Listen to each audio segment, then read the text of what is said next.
ఓం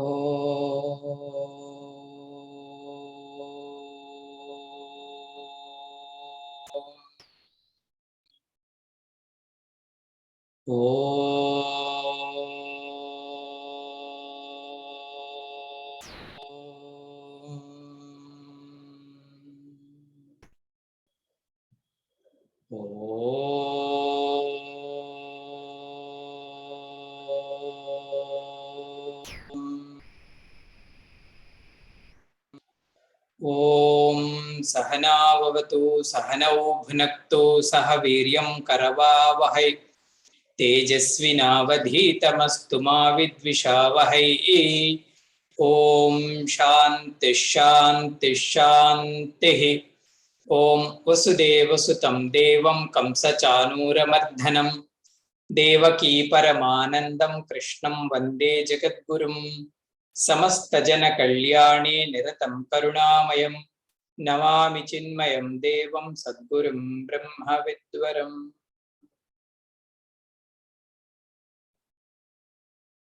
హరి ఓం.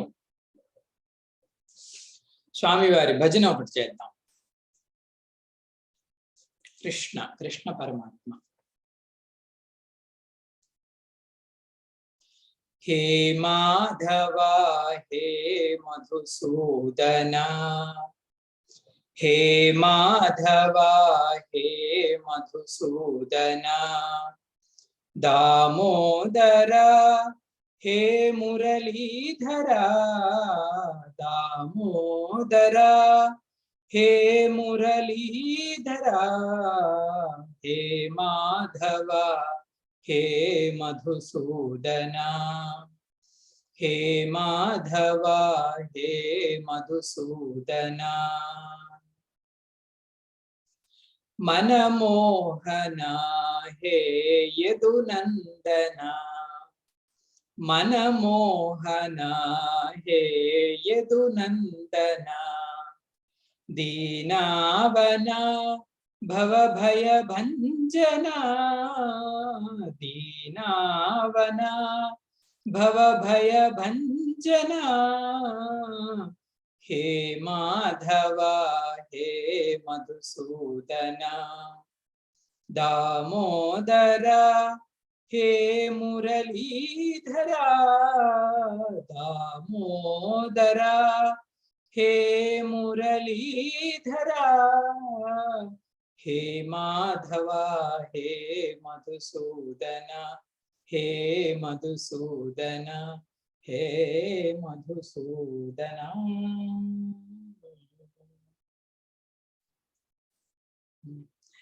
ఒకసారి ఒక మహాత్ముడు భగవద్గీత ప్రవచనాలు చెప్పటానికని ఒక ఊరు వచ్చారండి. ఎక్కడి నుంచి సార్ మీరు భగవద్గీత స్టార్ట్ చేస్తారండి అంటే, మొదటి అధ్యాయం నుంచి మేము భగవద్గీత చెప్తామండి అన్నారు. అనేక మంది శ్రోతలు వచ్చారు, అందరూ కూర్చున్నారు. ఆ మహాత్ముడు గీతా ప్రవచనం స్టార్ట్ చేశారు. మొదటి అధ్యాయంలో చూడండి, కృష్ణుడిని అర్జునుడిని పరిచయం చేయడానికి ఒక శ్లోకం ఉంటుంది అర్జున విషాద యోగం. మధుసూదనుడు అర్జునుడు మహతి స్యందనే స్థితౌ, ఈ మహత్తైన ఈ రథం పైన ఇద్దరు కూర్చొని ఉన్నారు.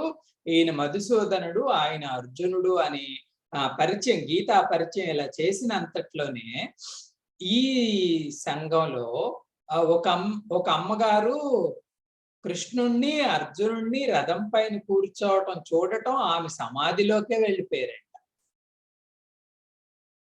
ఆమెకు అంత భక్తి స్వామి అంటే, పరమాత్మ అంటే.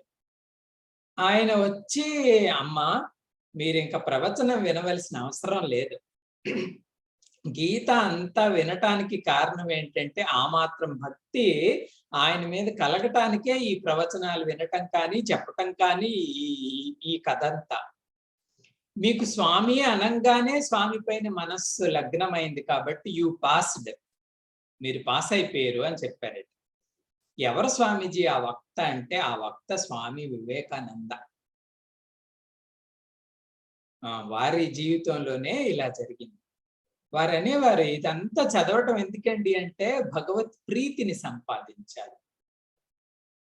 మధుసూదన, యదునందన, శ్రీకృష్ణ శ్రీకృష్ణ శ్రీకృష్ణ అని మనం చరణ సేవ చేయటమే. ప్రభు దయ ఉంది అంటే అరక్షణం, దయ లేదు అంటే దయ వచ్చే వరకు ప్రార్థన. ఇదే మన ఆధ్యాత్మిక సాధనం.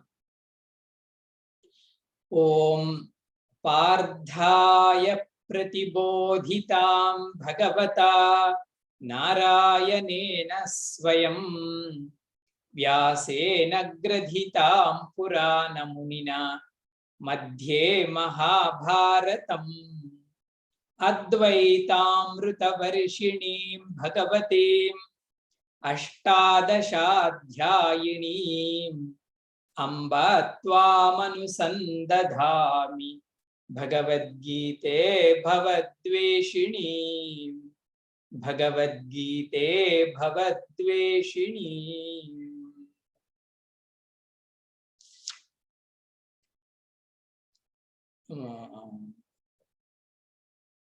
ఐదు, ఆరు, ఏడు, ఎనిమిది కలిపి చదువుదాం. 14వ అధ్యాయం. సత్వం రజస్తమ ఇతి గుణా ప్రకృతి సంభవాః నిబధ్నంతి మహాబాహో దేహే దేహినమవ్యయం తత్ర సత్వం నిర్మలత్వాత్ ప్రకాశకమనామయం సుఖ సంగేన బధ్నాతి జ్ఞాన సంగేన చానఘ రజో రాగాత్మకం విద్ధి తృష్ణా సంగ సముద్భవం తన్నిబధ్నాతి కౌంతేయ కర్మ సంగేన దేహినం తమస్త్వజ్ఞానజం విద్ధి మోహనం సర్వదేహినాం ప్రమాదాలస్య నిద్రాభిః తన్నిబధ్నాతి భారత.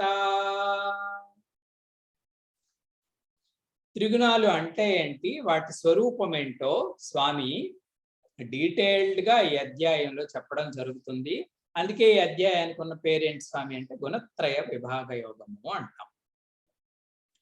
గుణాలు ఏ రకంగా మనతో వ్యవహారం చేస్తాయి, మనల్ని బంధించేస్తున్నాయి. బధ్నాతి, మనం బందీలం కావటానికి కారణమే ఈ త్రిగుణాలు. అంతకు మించి మరి ఎవరు శత్రువులు లేరు. స్వామీజీ, మరి దొంగలను పట్టుకోవటం ఎలాగా? బంధించేస్తున్నాయి కదా, వీరిని కనిపెట్టడం ఎలా అంటే వివేక చూడమనిలో ఒక సూత్రం చెప్తారు శంకరాచార్య. డైరెక్ట్ గా దొరకరంట వీళ్ళు. ఆయన ఏమంటారండి అంటే కార్యానుమేయ సుధియైవ మాయా అంటారు. మాయ డైరెక్ట్ గా కనిపించరంట. మరి ఎలా కనిపిస్తారు స్వామీజీ మాయాదేవి? కార్యానుమేయ. కార్యానుమేయ అంటే ఆమె ఎఫెక్ట్ మనకి కనిపిస్తుంది.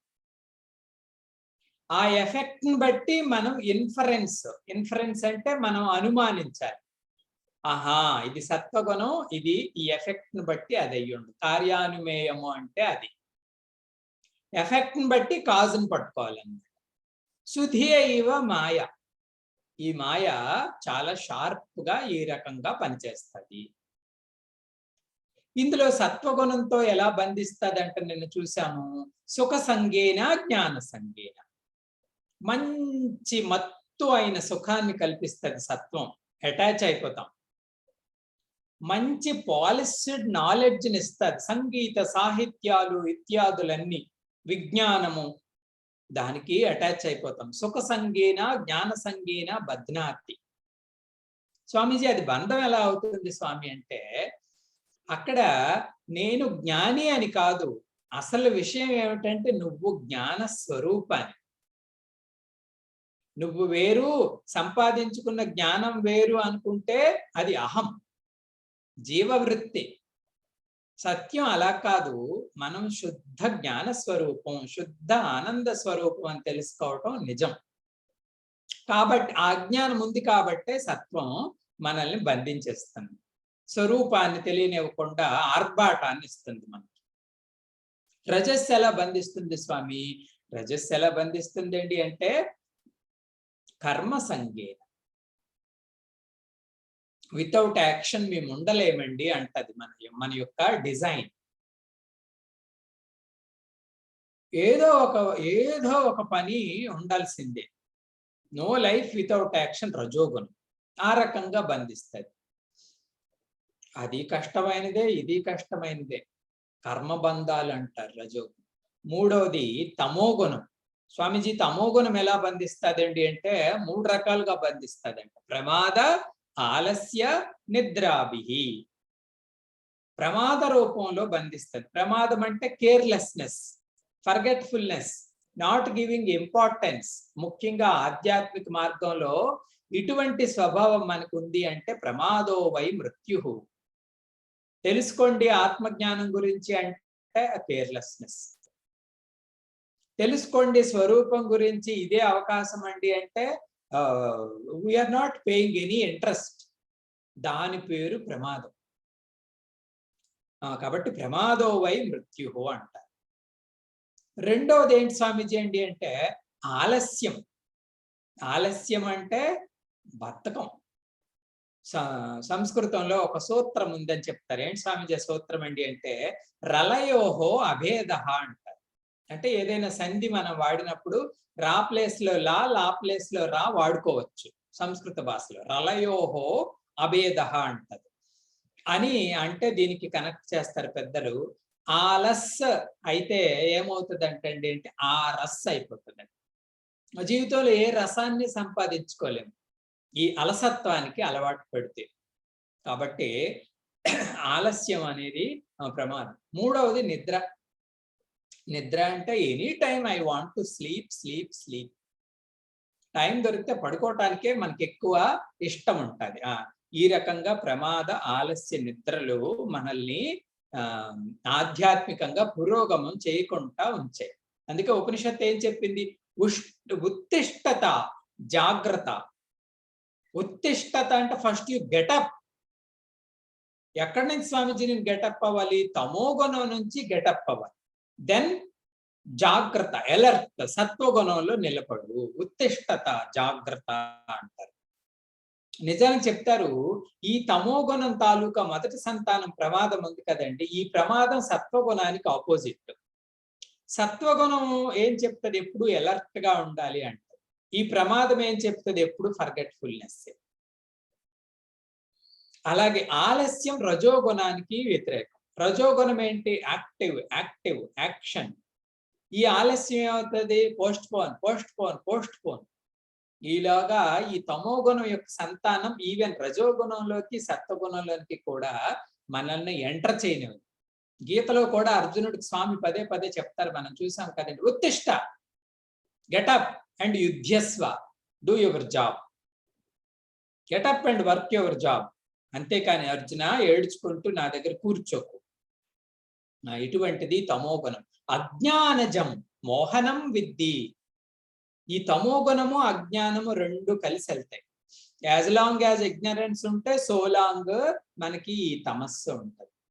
కాబట్టి జ్ఞానాన్ని ప్రవేశపెట్టాలి. జ్ఞానం ప్రవేశించింది అంటే అజ్ఞానము పోతాది, దాని సంతానమైన తమోగుణం కూడా పోతాది. కాబట్టే we should encourage knowledge, not postponement, not paying interest. ఇటువంటి వృత్తులన్నీ పక్కన పెట్టి నా వృత్తి నేను నాలెడ్జ్ సంపాదించుకుంటాను. అలా ఉంటే మనకి త్రిగుణాలను జయించడం సులభం అవుతుంది. ఈ 3 గురించి నిన్న చెప్పిన క్లాసు, స్వామి చెప్పిన క్లాసు ఒక్క శ్లోకంలోనే ఆయన సమరైజ్ చేసేస్తున్నారు. 9లో ఈ మూడింటిని కలిపి ఒక శ్లోకంలో స్వామి ఫ్రేజ్ చేసి చెప్పడం జరుగుతుంది. ఏంటి స్వామిజీ 9వ శ్లోకం? సత్వం సుఖే సంజయతి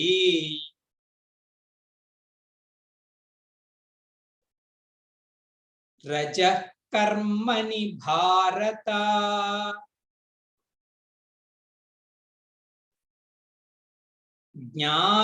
జ్ఞానమావృత్య తు తమః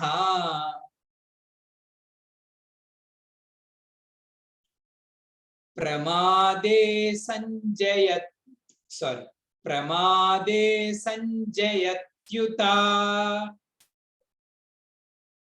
సత్వం సుఖే సంజయతి రజః కర్మణి భారత జ్ఞానమావృత్య తు తమః ప్రమాదే సంజయత్యుత.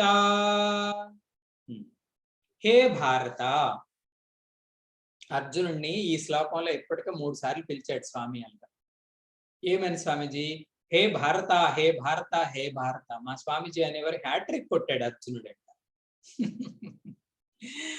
3 సార్లు హే భారత అని సంబోధిస్తాడు, చెబుతూ సత్వం సుఖే సంజయతి.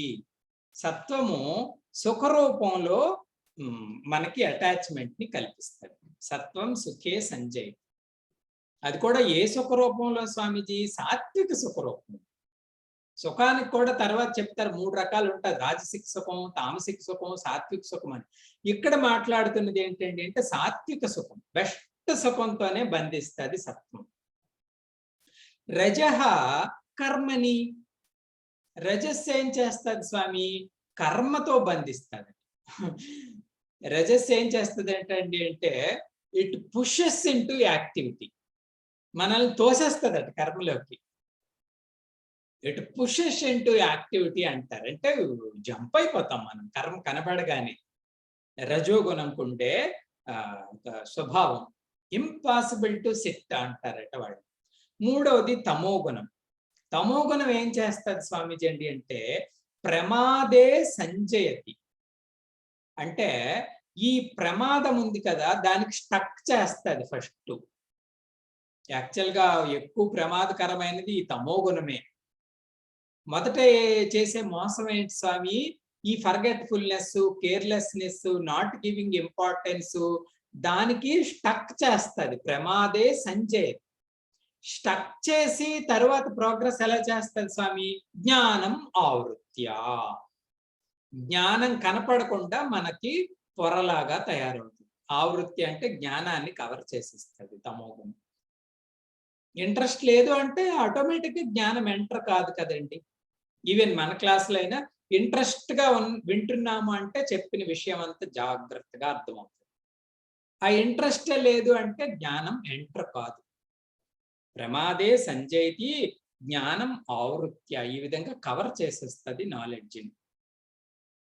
ఆధ్యాత్మిక మార్గంలోనే కాదండి, వ్యవహారంలో కూడా ఈ ఫర్గెట్ఫుల్నెస్, నాట్ గివింగ్ ఇంపార్టెన్స్ ఉంటే వాళ్ళు వృద్ధి చెందలేరు.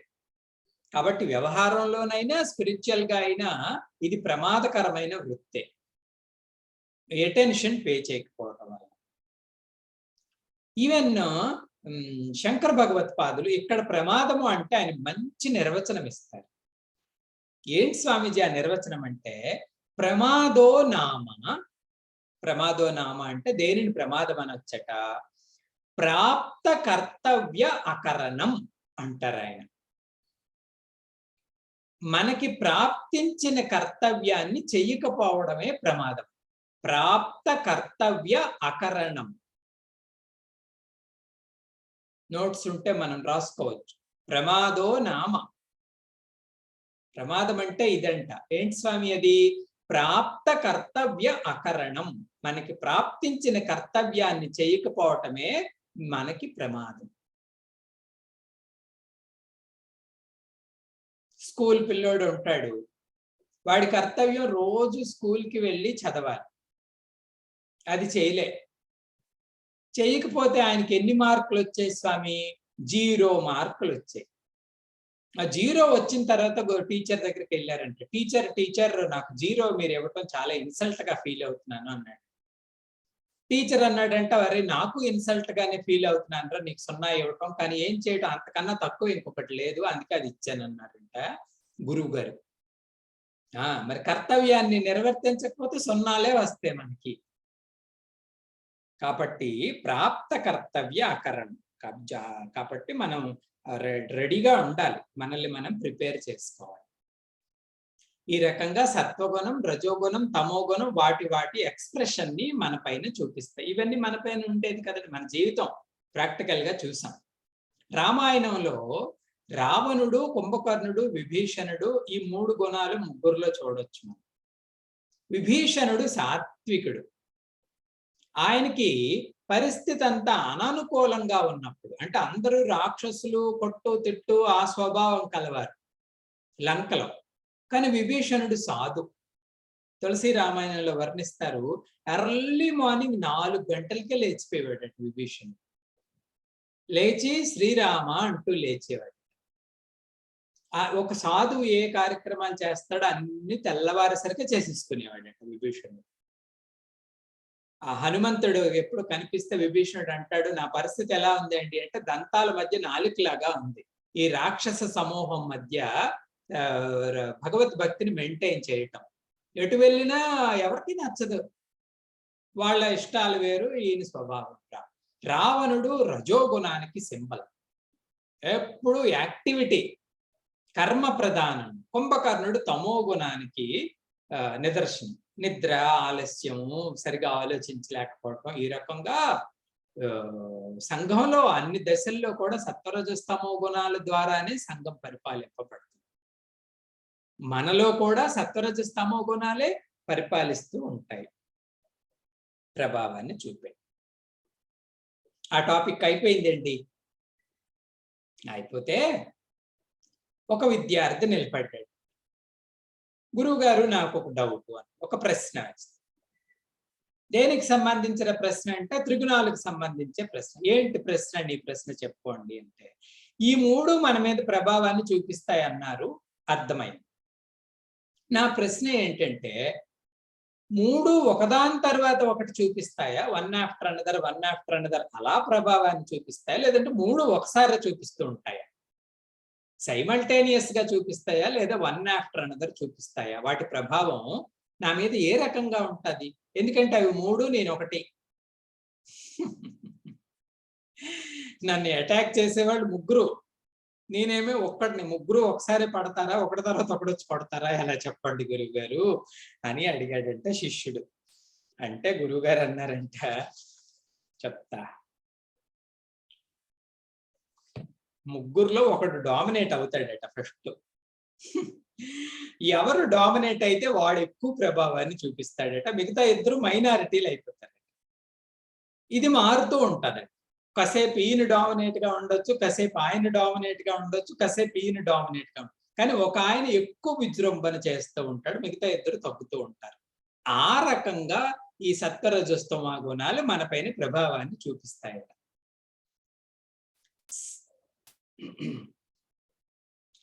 రజస్తమశ్చాభిభూయ, 10వ శ్లోకం. సత్వం భవతి భారత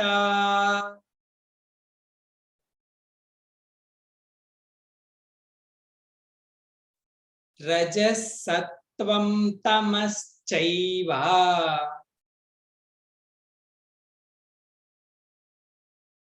తమస్సత్వం రజస్తథా.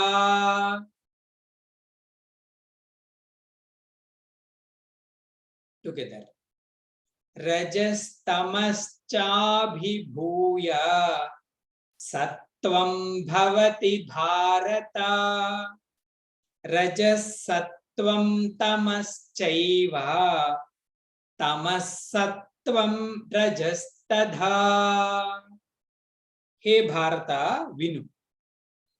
ఇవి ఏ రకంగా మన పైన ప్రభావం చూపిస్తాయంటే, భగవంతుడు ఒక పదాన్ని వాడాడు చూడండి 10వ శ్లోకంలో, అభిభూయ.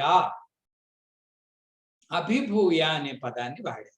అభిభూయ అంటే అర్థమేంటి స్వామి అంటే, ఓవర్ పవర్స్. ఓవర్ పవర్స్ అంటే 3 ఒకటి ఓవర్ పవర్ చేస్తూ ఉంటారు, ఒకటి డామినేట్ చేస్తూ ఉంటది, మిగతా 2 వెనక్కి వెళ్ళిపోతూ ఉంటాయి. అవి ఎలా వెళ్ళిపోతుంటాయంట, రజః తమః అభిభూయ సత్వం భవతి. సత్వం డామినేట్ అయినప్పుడు రజోగుణం తమోగుణం వెనక్కి వెళ్ళిపోతాయి. రజః తమః అభిభూయ సత్వం భవతి, సత్వం ముందు ఉంటది, అప్పుడు ముందుండి నడిపిస్తుంది మన వ్యక్తిత్వాన్ని. సత్వగుణం, రజోగుణం, తమోగుణం బ్యాక్ సీట్లకి వెళ్ళిపోతాయి, సప్రెస్ చేసేస్తుంది సత్వగుణం ఆ రెండింటిని. ఈవెన్ మన అనుభవంలో కూడా ఇది తెలిసిందే కదా. ఒక జపం చేస్తున్నాం అనుకోండి, సాత్వికమైన కార్యక్రమం చేస్తునేటప్పుడు రజో వృత్తులు తమో వృత్తులు మైనర్ అయిపోయి వెనక్కి వెళ్ళిపోతాయి. అంతఃకరణ పూర్తిగా ఈ జపంతోని కానీ ప్రేయర్స్ తోని కానీ ఫుల్ అవుతుంది. స్వామీజీ ఎప్పుడు ఇలాగే ఉంటదా అంటే, కాదోయ్, రజః సత్వం తమః, కొన్నిసార్లు రజస్సు డామినేట్ అవుతుంది. అది డామినేట్ అయినప్పుడు సత్వగుణం తమో గుణం వెనక్కి వెళ్ళిపోతాయి, బ్యాక్ సీట్లకి వెళ్ళిపోతాయి. అలాగే తమః సత్వం రజః, తమోగుణం డామినేట్ అయినప్పుడు సత్వగుణం రజోగుణం వెనక్కి వెళ్ళిపోతుంది. నిద్ర వచ్చేస్తుంది స్వామీజీ అంటాం, అంటే తమస్సు వస్తుంది. జపం చేస్తావా అంటాం, ఏమైనా పని చేస్తావంటాం, మరేం చేస్తా, పడుకుని పోతా. తమస్సు డామినేట్ అవుతున్నప్పుడు ఈ రెండు వెనక్కి వెళ్ళిపోతాయి. ఈ రకంగా ఈ మూడు మన మీద ప్రభావాన్ని చూపిస్తాయి. అంటే ఒకటి డామినేట్ చేస్తుంది, మిగతా రెండు మైనర్లు అయిపోతాయి అన్నమాట. వాటి నడవడిక ఆ రకంగా జరుగుతుంది. స్వామీజీ ఒక ఎగ్జాంపుల్ ఇచ్చేవారు. పార్లమెంట్లో కాంగ్రెస్ వాళ్ళు ఎక్కువగా ఉన్నప్పుడు బీజేపీ వాళ్ళు ఇంకా మిగతా అలయన్స్ వాళ్ళు తక్కువ మంది ఉంటారంట. ఆ టైంలో వీళ్ళు రూలింగ్, వీళ్ళ సిద్ధాంతాలు వీళ్ళ పద్ధతులు. ఒక 5 ఏళ్ళు పోయిన తర్వాత వీళ్ళు ఎవరో వస్తారు, వీళ్ళు వచ్చినప్పుడు వీళ్ళ సిద్ధాంతాలు వీళ్ళ పద్ధతులు, మిగతా వాళ్ళు వెనక్కి వెళ్ళిపోతారు. సో ఆ రకంగానే మన వ్యవహారంలో కూడా ఒక గుణం డామినేట్ అయినప్పుడు మిగతా రెండు గుణాలు బ్యాక్ సీట్ కి వెళ్ళిపోతాయి. ఆ రకంగా వీటి ప్రభావం ఉంటుంది తప్పించి మూడు సమానమైన పాలల్లో మన మీద ప్రభావాన్ని చూపించవు అని చెప్పటం జరిగింది. త్రిగుణాల గురించి పూజ్య గురుదేవుడు ఒక యజ్ఞం కండక్ట్ చేస్తున్నారు. యాక్చువల్గా ఇప్పుడు నేను చెప్పబోయే ఎగ్జాంపుల్ గురుదేవుల ఎగ్జాంపుల్. అది ఎంత ఫేమస్ అయిందంటే అది చెప్పగానే అందరికీ త్రిగుణాలు కంఠస్థ అయిపోయాయి. బయట దేశస్తులు అప్పుడు ఆ రోజుల్లో చెప్పినప్పుడు వైట్ పీపుల్ కూర్చునేవారు, వాళ్ళకి అంత వేగం అర్థమయ్యేది కాదు తత్వం. ఏం ఎగ్జాంపుల్ చెప్పాలి అబ్బా వీళ్ళకి, సత్వరజస్తమో గుణాలు ఇలా మారుతాయి అని ఒక కథ అల్లారు ఆయన. అల్లడం కాదు నిజమే, కానీ ఒక పెద్ద కథ చెప్పారు. ఏంటి స్వామీజీ ఆ కథ అంటే, ఆయనే చెప్పుకునేవారు. ఇండియాలో 3 స్టేట్స్ ఉన్నాయి. ఒకటి కేరళ, అంటే అన్ని ఉన్నాయి కానీ 3 చెప్తాం. ఒకటి కేరళ, ఇంకొకటి పంజాబు, మూడవదేమో గుజరాత్. కేరళ, జాగ్రత్తగా గుర్తుంచుకోండి, కేరళ, పంజాబు, గుజరాత్ 3. పంజాబ్ మనం వెళ్ళామనుకోండి, పంజాబ్ వెళ్ళి మనం ఒక గెస్ట్ ఇంటికి వెళ్ళిన తర్వాత కాఫీ తాగుతారా అని వాళ్ళు అడిగితే ఆ కాఫీ తాగుతామండి అంటాం మనం, ఎందుకంటే కాఫీ అంటే మనకి ఇష్టం కాదు. కాఫీలో ఏ 3 ఉంటాయి చెప్పండి? కాఫీలో ఉండే 3 పదార్థాలు, కాఫీ డికాక్షన్ ఉంటుంది, పాలు ఉంటాయి, పంచదార. ఈ 3 కలిపి మనం కాఫీ తయారు చేస్తాం. కాఫీ డికాక్షన్, పాలు, పంచదార. పంజాబ్ లో మనం వెళ్తే వాళ్ళు ప్రిపేర్ చేసిన కాఫీ కానీ తీసుకుంటే ఆ కాఫీ పూర్తిగా మిల్క్ మయం. ఎందుకంటే వాళ్ళకి అలవాటు, ఇంత గ్లాసులు లస్సీలు తాగుతారు. మనం అనుకుంటాం అమ్మ ఓయ్ ఇంకా దానిపైన ఇంత మిగడ వేస్తారు, ఆ పైన ఇంత ఎన్నముద్ద పెడతారు, శుభ్రంగా పంచదార కలుపుకుని గడగడా గడగడా తాగేస్తారు. మనకి అమ్మో. కాబట్టి పంజాబ్ కాఫీ తాగేసరికి మిల్క్ మయం, మిల్క్ మయం, మిల్క్ మయం. అక్కడ ఒక టేస్ట్. అటు తర్వాత మనం గుజరాత్ వెళ్ళాము. గుజరాత్ వాళ్ళ స్పెషాలిటీ ఏంటి చెప్పండి? గుజరాత్ వాళ్ళు స్వీట్లు ప్రియం. ఈవెన్ మిక్సర్ లో కూడా మనం చేసుకున్న కారం సమోసాలు, కారం ఏట్లలో కూడా వాళ్ళు పంచదారో బెల్లమో కలుపుతారు. గుజరాత్ వెళ్ళిన తర్వాత కాఫీ ఇస్తారా అంటే కాఫీ ఇస్తారు. వాళ్ళు ఇచ్చిన కాఫీ షుగర్ మయం, తీయగా పంచదార పోసి తీసుకొస్తారు వాళ్ళు గుజరాత్లో. ఈ 3 కానీ అక్కడ డామినేషన్ పంచదార, ఇక్కడ డామినేషన్ పాలు. అదే కేరళకి వెళ్ళామనుకోండి, కేరళ వాళ్ళు ఏం చేస్తారో తెలుసా అండి, ఇంత డికాక్షన్ లో ఒక్క చుక్క పాలు ఇంత పంచదార వేస్తారు. పావు టీ స్పూన్ పంచదార ఒకే ఒక బొట్టు పాలు వేసి ఆ డికాక్షనే తాగుతారు. సౌత్ ఇండియాలో జనరల్ గా మనందరికీ డికాక్షన్ ఎక్కువ ఉండాలి, పాలు కన్నా పంచదార కన్నా. గురుదేవులు అంటున్నారు, ఇప్పుడు చెప్పండి, ఈ రకంగానే గుణాలు మారుతూ ఉంటాయి. సత్వగుణం ఎక్కువగా ఉన్నప్పుడు మిగతా రెండు తగ్గి, రజోగుణం ఎక్కువగా ఉన్నప్పుడు మిగతా రెండు వెనక్కి వెళ్తాయి, తమో గుణం ఎక్కువగా ఉన్నప్పుడు మిగతా రెండు వెనక్కి వెళ్తాయి. ఈ రకమైన కాఫీలే మనం సరే ఈ గుణాల యొక్క వ్యవహారం జరుగుతుంది అని ఈ ఎగ్జాంపుల్ చాలా ఫేమస్ గా చెప్పేవారు. సత్వరజస్తమో గుణాలు ప్రభావం ఈ రకంగా చూపిస్తాయి. మన దైనందిన కార్యక్రమం అంటే రోజువారీ కార్యక్రమంలో కూడా తెల్లవారే శుభోదయం మన లెగ్సిస్ మంచి స్నానం చేసుకుని బట్ట కట్టుకున్నప్పుడు ఎక్కువ సత్వగుణం పరిపాలిస్తుంది. ఇంట్లో చిన్న వెంకటేశ్వర సుప్రభాతం పెడతాం, గట్టిగా అరవకండి, మాట్లాడకండి అని అందరికీ చెప్తాం. ప్రశాంతంగా దేవుడి దగ్గర దీపం ధూపం అన్ని పెట్టుకొని నారాయణ సంకీర్తన చేసుకొని మనస్సు అంతఃకరణంతా సత్వమయంగా చూసుకో. అప్పుడు మిగతా గుణాలు లేవా స్వామి అంటే అవి వెనక్కి వెళ్ళిపోతాయి. అలా డే స్టార్ట్ అయ్యి డే పెరిగేసరికి రజోగుణం డామినేషన్ లోకి వచ్చేస్తుంది. మధ్యాహ్నం అయ్యేసరికి తెల్లారు ఉన్నట్టు మనం ఉండం కదండి. ఆ వర్క్ ఇంత పని చేశాను, ఈరోజు అంత పని చేశాను, అదే వేడి హీట్. రాత్రి అయ్యేసరికి తమో గుణం. ఈ రకంగా ఈ మూడు గుణాల యొక్క ప్రభావం ప్రతిరోజు పాలనలో కూడా మన పైన ప్రభావాన్ని చూపిస్తుంది. ఆధ్యాత్మిక సాధనకి సత్వగుణం మంచిది కాబట్టి పెద్దవాళ్ళు ఏం చెప్తారు, మీరు జపమో తప్పమో చేయాలనుకుంటే మిట్ట మధ్యాహ్నం కూర్చోకండి, తెల్లారే కూర్చో. ఎందుకంటే అప్పుడు సాత్వికంగా ఉంటుంది కాబట్టి దట్ విల్ హెల్ప్స్, ఇవి మన పైన ప్రభావాన్ని చూపిస్తుంది. ఇంకొక ఆయన అన్నారు, స్వామీజీ ఉంటే ఉన్నవ్వండి, వాటి గురించి ఎందుకు మనం అనాలిసిస్ చేయాలా? అప్పుడు సత్వం ఉంది, ఇప్పుడు రజస్సు ఉంది, అప్పుడు తమస్సు ఉంది, ఇది డామినేషను, వాటి పనే చేసుకుంటున్నాయి, నేను ఎందుకు స్టడీ చేయాలి స్వామి అంటే ఆయన చాలా మంచి ఎగ్జాంపుల్ ఇచ్చారు. గుణాలను స్టడీ చేయటం అనేది ఫ్యాన్కు రెగ్యులేటర్ పెట్టుకోవడం లాంటిది. రెగ్యులేటర్ లేని ఫ్యాన్ అనుకో, చలేసినప్పుడు ఆ స్పీడే, వేడున్నప్పుడు ఆ స్పీడే, ఎవరున్నప్పుడు ఆ స్పీడే, లేనప్పుడు ఆ స్పీడే. అదే రెగ్యులేటర్ ఉంటే చలేసినప్పుడు 1లో పెట్టుకుంటాం, వేడిగా ఉన్నప్పుడు 5లో పెట్టుకుంటాం, ఎక్కువ శబ్దం వస్తే 2లో పెట్టుకుంటాం కదండి. ఈ గుణాలను స్టడీ చేస్తే ఆ రెగ్యులేటర్ మన చేతికి వస్తుంది. కాబట్టి మనం వాటిని స్టడీ చేయటం, వాటిని కంట్రోల్ చేయటం, కావాలంటే మార్చేసుకోవటం. ఎందుకంటే ఇది మనస్సు ఎప్పుడు మన అధీనం, మనమే బాసు, నిర్మాణమే మనం కెప్టెన్, అవి స్లేవ్స్.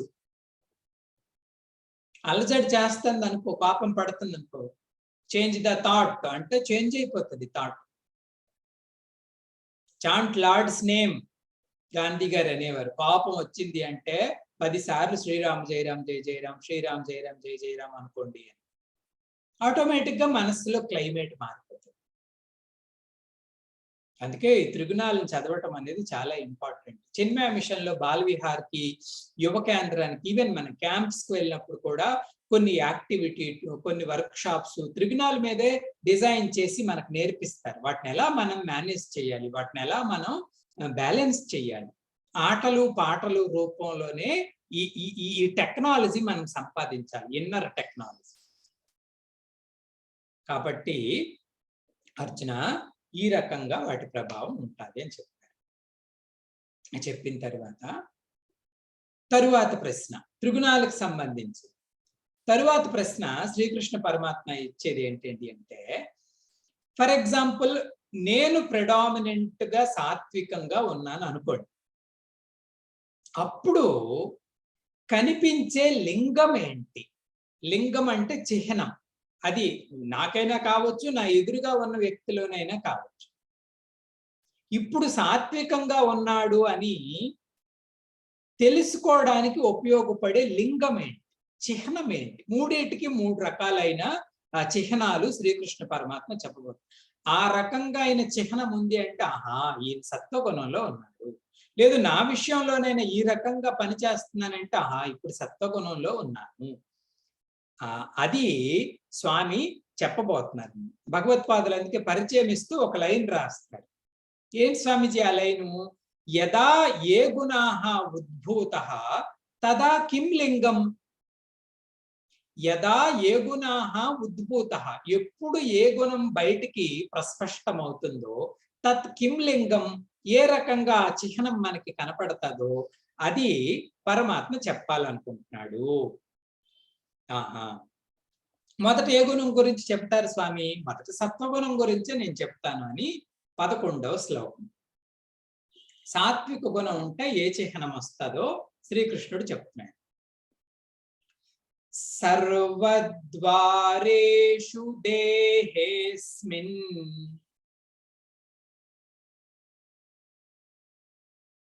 ప్రకాశ ఉపజాయతే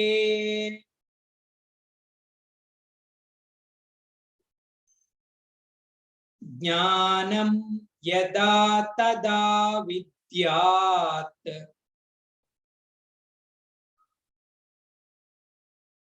వివృద్ధం సత్వమిత్యుత.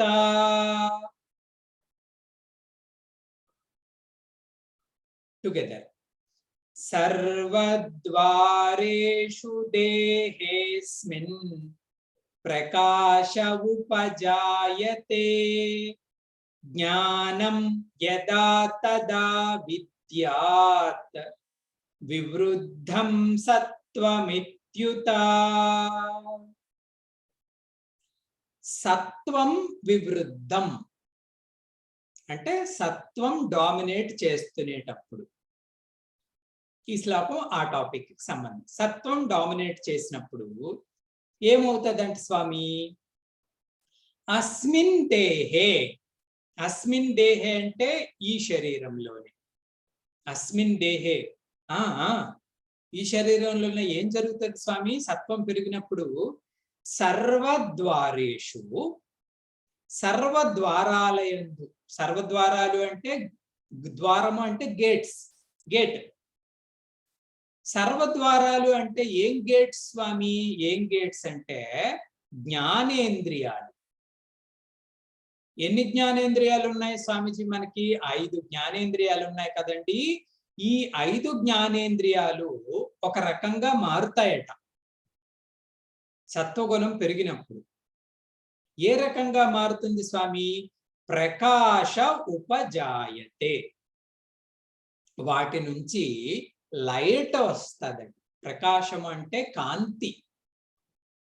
సత్వగుణం పెరిగినప్పుడు జ్ఞానేంద్రియాల ద్వారా కాంతి బయటికి ప్రసరిస్తుంది అన్నాడు శ్రీకృష్ణుడు. స్వామిజీ కాంతి అంటే లైటా? కళ్ళల్లోంచి ఇలా లైట్, నోట్లోంచి లైట్ ఇలా వచ్చేస్తుందా చెవుల్లో నుంచి? ఏం కాంతి అంట? జ్ఞానం. జ్ఞానము అనే కాంతి జ్ఞానేంద్రియాల ద్వారా సత్వగుణం పెరిగినప్పుడు బయటకి ప్రసరిస్తుంది. ఇదే చిహ్నం. నాకు తెలుస్తుంది, మీకు తెలుస్తుంది.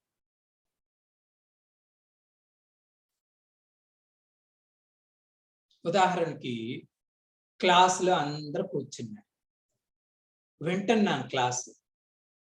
సత్వగుణం కానీ వివృద్ధి, సత్వగుణం కానీ మనం క్లాసు వింటున్నప్పుడు పెరిగింది అనుకోండి మనలో, క్లాస్ అయిన తర్వాత మనం ఏమంటామో తెలుసా అండి? ఈరోజు క్లాస్ భలే మజాగా ఉంది, చాలా బాగుంది, అంత శ్రద్ధగా విన్నావన్నమాట. అంటే ఈ ఇంద్రియం నీకు హెల్ప్ చేసింది.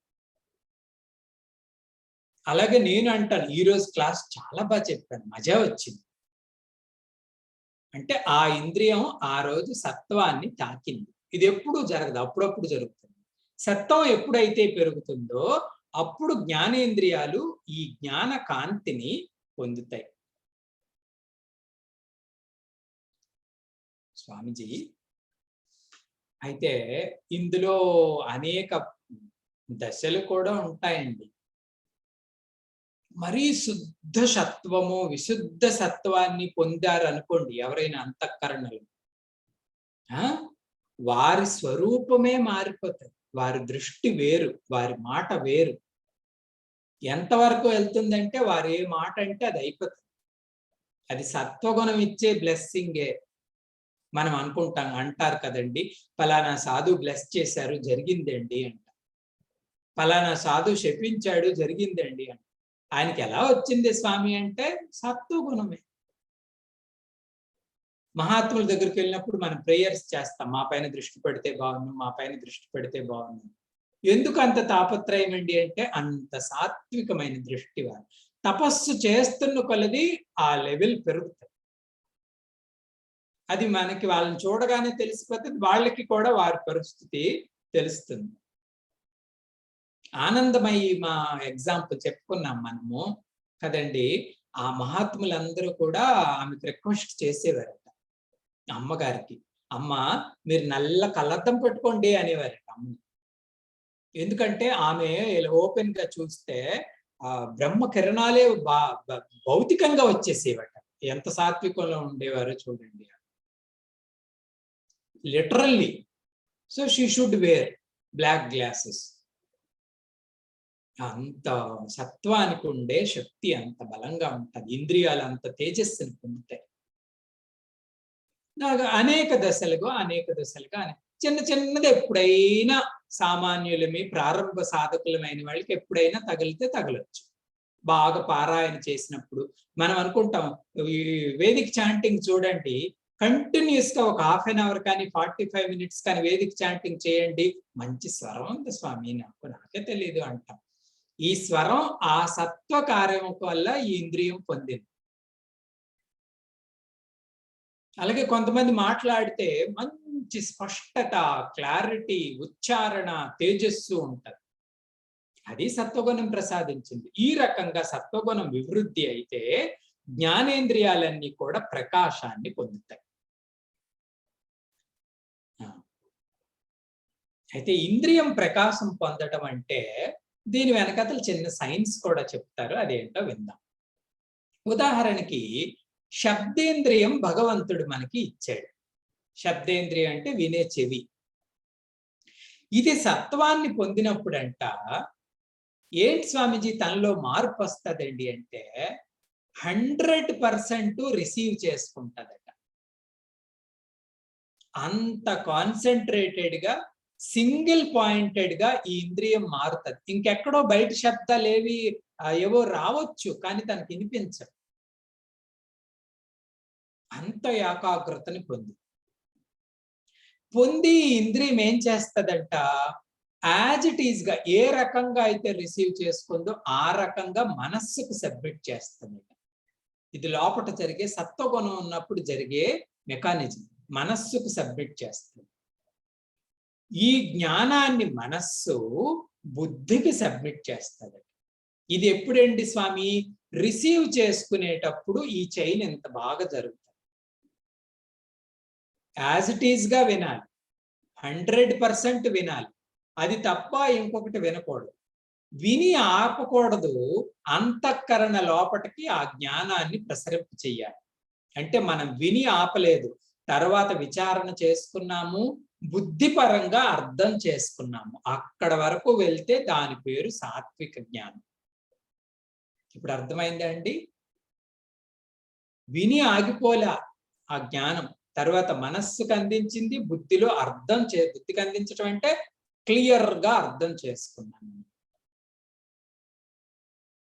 అటు తరువాత ఈ సాత్వికుడు ఏదైతే బుద్ధిపరంగా అర్థం చేసుకున్నాడో దానినే మాట్లాడతాడు. అందుకే వారు మాట్లాడిన తేజస్సు ఉంటుంది. మనకు సరైన అండర్స్టాండింగ్ లేకుండా ఏదైనా మాట్లాడామనుకోండి, మనము కన్ఫ్యూజ్ అయిపోతాము, వాళ్ళు కన్ఫ్యూజ్ అయిపోతారు. అది తమో గుణం యొక్క స్వరూపం. మనకే క్లియర్ అండర్స్టాండింగ్ ఉన్నప్పుడు మనం చెప్పిన దానిపైన మనకి కమాండ్ ఉంటుంది, వినేవాడు కూడా క్లారిటీగా అర్థమైందండి అంటాడు. ఇది సత్వగుణంలో ఇంద్రియం ప్రకాశాన్ని పొందడం. లిసనింగ్, స్పీకింగ్, టేకింగ్, గివింగ్ రెండింట్లో కూడా క్లారిటీగా ఈ రకంగా ఇంద్రియాలు తేజస్సుని పొందుతాయి. ఉపనిషత్తులు అయితే చెప్తాయి, పెద్దవాళ్ళు చెప్తారండి, మనం కేర్ చేయం కానీ 5 జ్ఞానేంద్రియాలు, మనస్సు, బుద్ధి దేవుడు మనకిచ్చిన 5 జ్యోతులట. 7 జ్యోతులు పరమాత్మ మీకు ఇచ్చారు. మనం ఎప్పుడు వాటిని కలుషితం చేయకూడదు. స్వామి, ఈ తేజస్సు ఎందుకు పోతుంది ఇంద్రియాలకి? ఇందాక నేను చెప్పినట్టు జ్ఞానం విన్నప్పుడు చక్కగా 100% ఏకాగ్రతగా వింటున్నాం. అర్థం చేసుకొని ఆ జ్ఞానాన్ని నిలుపుకోవడం టార్గెట్, గోల్. కానీ అలా జరగట్లేదు. ఎందుకు స్వామి అంటే ఆ తేజస్సుని మనం నిర్వీర్యం చేస్తాం. ఆ నిర్వీర్యం చేయడానికి రజోతమో యాక్టివిటీస్ లో వాటిని వినియోగిస్తే అవి నిర్వీర్యం. అందుకే పెద్దవాళ్ళు మనకి క్రమశిక్షణ అని పెట్టారు. మనల్ని పీడించడానికి కాదు క్రమశిక్షణ.